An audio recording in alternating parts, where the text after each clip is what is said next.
Good morning. It is Monday, December 11th. Here's what we're working on. The federal government is set to announce new dental insurance plans this morning. Popular candy shop up on Hamilton Mountain is closing its doors. And the Golden Globe nominations are going to be announced in just a few hours.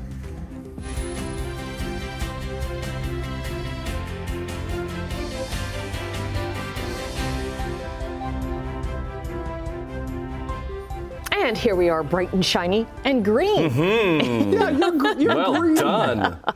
I didn't Sometimes it works out. Samesies. Sometimes it works out. Yeah. Most of the time it doesn't, but every now and again we're just like, yeah. I checked my email too, and I didn't get a note. You didn't get the green memo. It's purely accidental. Okay, sure, that's what it is. That's what they say. Yes, that's what they say. All right, hey, Monday morning. Yeah, coming off a very mild weekend. Yeah, we got to 6 degrees yesterday. 6 degrees, not bad at all for this time of year. And today, you're going to notice it's a little bit chillier. Today, we should hit around 2 to 3 degrees, depending on where you are in the horseshoe. But yeah, fairly cloudy today. Chance of flurries on and off. We'll get some sunshine tomorrow. But yeah, not as mild as it was yesterday. So maybe some flurries in the forecast. We're sitting at 0 right now and not much of a wind chill. So actually 0 is a fairly mild start. When you get to this time of December, it looks pretty good there. As far as traffic is concerned, a quick check here because usually nothing going on, and that's the way it is. 403 Waterdown Road area, doing fine here at Toronto bound towards us. Just a few MTO traffic cameras, that's Ministry of Transportation Ontario cameras. Red Hill Creek, no problems as of yet. Heading toward the top of the Skyway. So this is on the Hamilton side, Toronto bound towards us, looks good. Third line, nothing going on Burlington to Oakville. So we'll give you an update, weather and traffic in just a few minutes. Right now, the news. Thank you, Brian. Well, the federal government is expected to announce details of a new dental insurance plan with applications expected to open as early as next week for those who are eligible. Simone Gavros joins us now with more on what we know so far. Good morning, Simone. Hi, good morning, Annette. Well, the new insurance plan is expected to be phased in starting in 2024, with insurance claims expected to be processed starting in May. Now, the whole goal is to offer benefits to those who are low and middle income Canadians that don't already have private insurance. Uninsured Canadians qualify for the benefit if they have an annual income under $90,000, starting with people over the age of 87. Those who qualify in this age group can begin applying as early as next week, according to a briefing provided to the Canadian press. Eligibility will slowly expand over the year to include Canadians over the age of 65 starting in May, followed by children under the age of 18 and people with disabilities starting in June. Now, Canada aims to make this coverage available to roughly 9 million people by 2025. And the program is budgeted to cost the government $13 billion over the first 5 years. Now, the federal government is expected to make this announcement on this new dental insurance plan this morning at 10:30. Tim, I'll send things over to you. All right, thanks, Simone. A public funeral will be held on Wednesday for a teen killed in a hit and run in Norfolk County. 14-year-old Dominic Short MP died last Wednesday night after being hit by a pickup truck. He'd been walking with a friend along a rural road in Cultus, that's near Long Point. Police now know who the driver of the truck was. I can confirm that investigators have located and seized the vehicle involved in the incident. I can also confirm that investigators have positively identified the driver of the vehicle. However, search efforts for the driver remain ongoing at this time. The OPP is asking anyone with surveillance cameras along Fairground Road in Cultus to please reach out to them. A GoFundMe page has been set up to help the teen's family. Nurses across Quebec are going on strike this morning. They're among 80,000 unionized healthcare workers starting a 4-day walkout today. They are joining hundreds of thousands of other public sector workers in Quebec already on strike since last week. Teachers, lab techs, and social service workers are members of 4 unions calling themselves the Common Front. They say the province's contract offer doesn't keep pace with inflation. Now, Quebec's premier says he is open to offering more money, but wants concessions on flexibility and job transfers.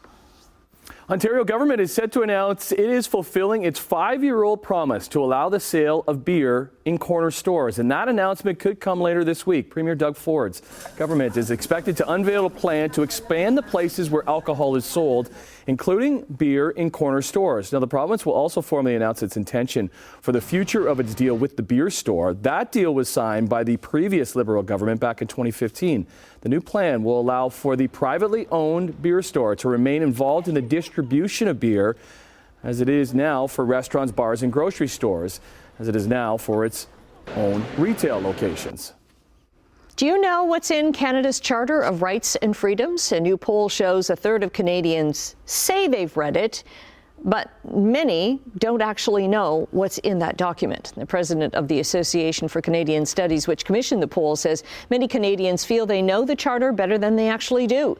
The results, based off a web survey of 1,500 Canadians in September, showed 62% of participants had not read the Charter. Canada's Indigenous Services Minister is expected to table much anticipated legislation to improve water quality in First Nation communities as early as today. The bill comes more than a year after Canada repealed previous legislation on safe drinking water for First Nations. Patty Haidu said in an interview with the Canadian Press this fall that the coming legislation is the closest the federal government has come to co-developing law with First Nations. But some First Nation chiefs are disputing that assertion.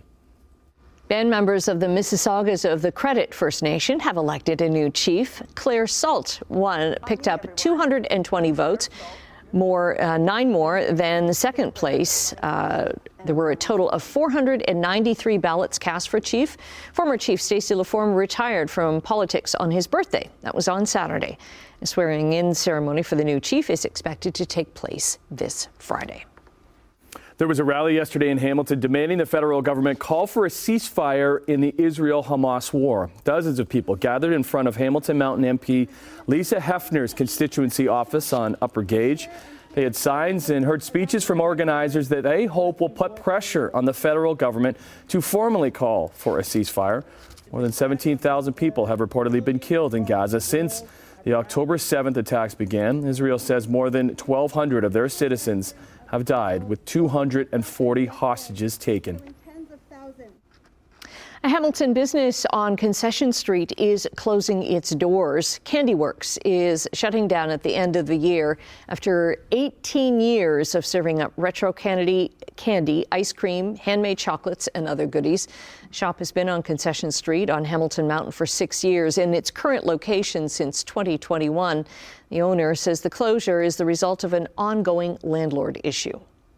It's been an ongoing issue with my landlord, unfortunately. He has made it very clear that it's going to continue being toxic. There are many things involved that I'm not going to get into great detail about. I just don't have it in me to pack up and renovate and do it all again just to deal with another landlord. And it's really unfortunate because it really is the community that's going to be missing out.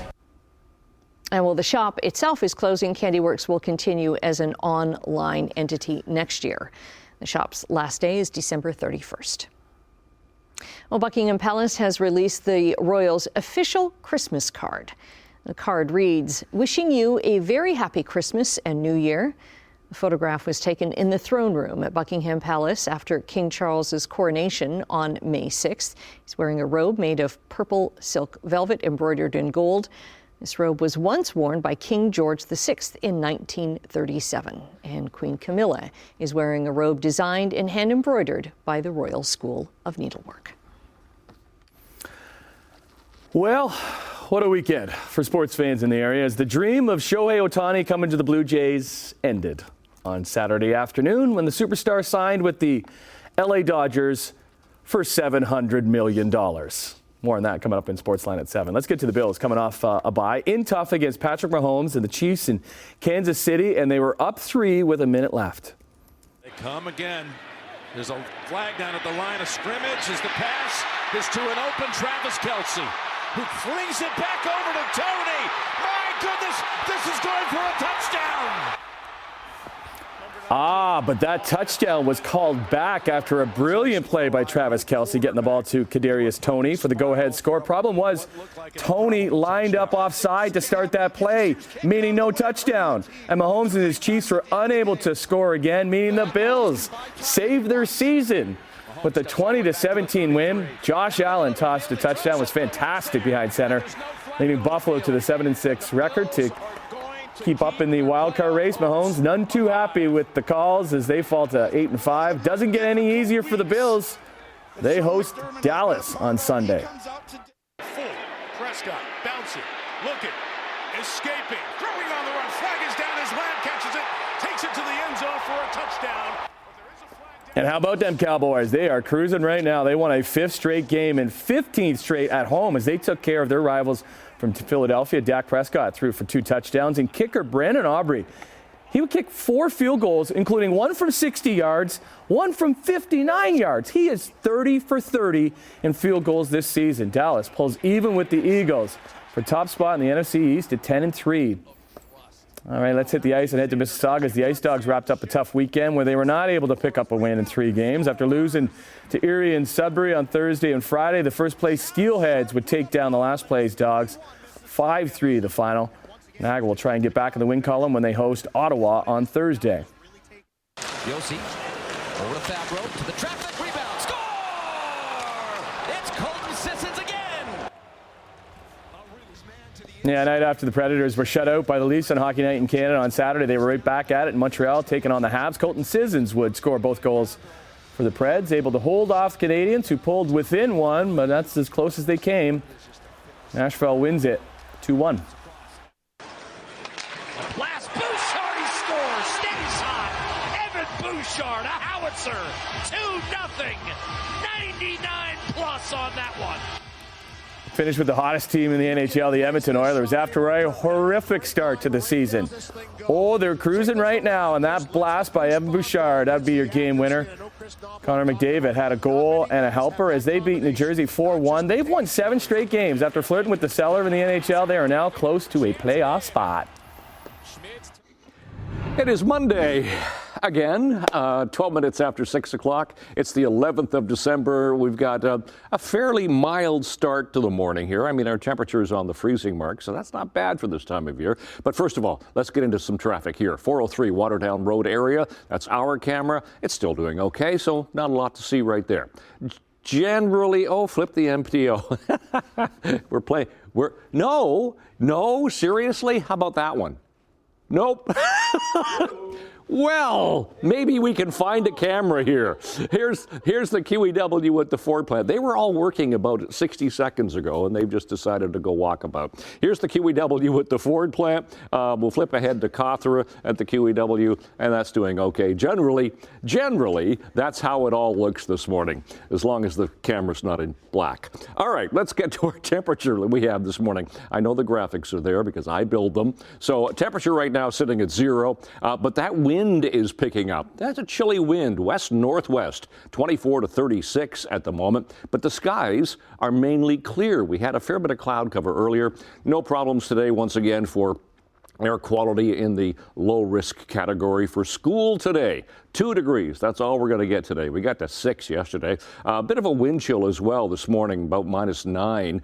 Northwest wind 30 gusting to 50, so that wind is going to get stronger, and there's that chance of flurries on and off throughout the day. Low pressure system off to the east, not going to bother us. It's gone. We have an approaching warm front, a little bit milder temperatures, but not by an awful lot, and then the cold front goes through, and that could set up some lake effect snow to the north of us, but really not for us. We're looking at cloudy skies, 2 and 3 degrees for the day today. So that's above seasonal for this time of year. Seasonal is now +1, like Guelph and Kitchener. Tonight, the skies will be partly cloudy, just a few flurries around Niagara. Temperature there 0, bit better, but -2 for the rest of the horseshoe. Just as I said, a few clouds, but a few flurries as well. Tomorrow better for St. Catharines, 6 degrees, but 3 and 4, so a touch milder with the approach of that warm front, but still we're going to hang on to some sunshine. A mix of sun and clouds for the day tomorrow. So out the door, 11th morning of December, temperature is 0. It is getting windier as the morning goes on, and it is mainly clear. We'll look long range coming up. Annette, Tim. Okay, right now we're looking kind of shorter range ahead to Chit Chat with Emily Vukovic. What have you got today? Good morning. It is all about award season and Golden Globes. They are up first, but unfortunately they are struggling to find a host. So I've thrown Brian Wood's name in the ring. Oh. Could they afford him? And can he stay up that late? That's the thing. Doubtful again, but we'll see what we can arrange. From marshalling the Linden Parade to hosting the Golden Globes. It makes sense as a transition. Yes. Meteoric rise for our one Brian Wood. Good stuff. We'll see you at the couch in a little bit. Em. Okay, coming up after the break, StatsCan is going to release a report that will include the latest reading of just how much we owe compared to our household income.